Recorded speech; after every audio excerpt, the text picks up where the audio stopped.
Okay, today I'm going to show you how to mount LEDs onto a simple waver, which is a PCB.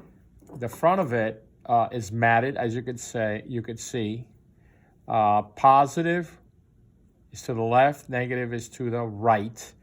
The back of it is where you'll find the tracer pads where you're actually going to solder the LEDs on.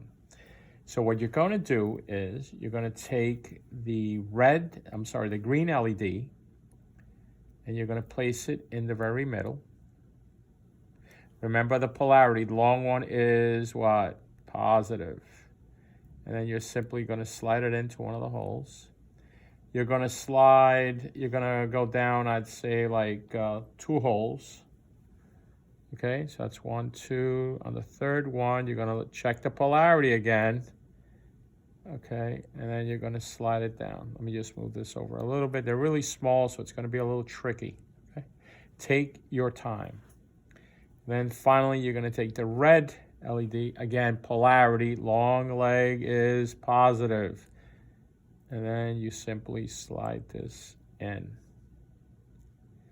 So you're going to basically skip every 2 lines in between them to space them out.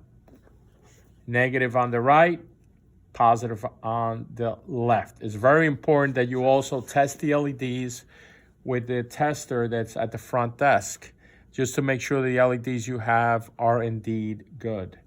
Now, when you go to the back, you place your finger on the LEDs, and then you're going to open them a little bit, right? So they don't slide out.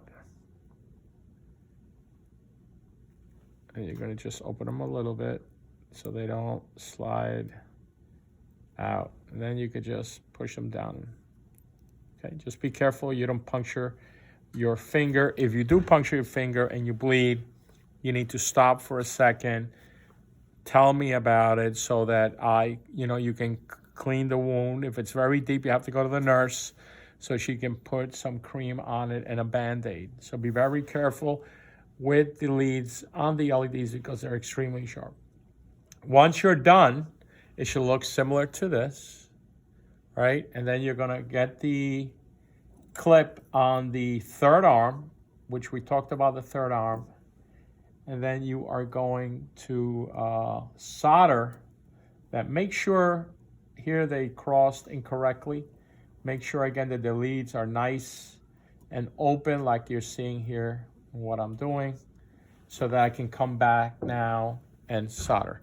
That'll be the next tape.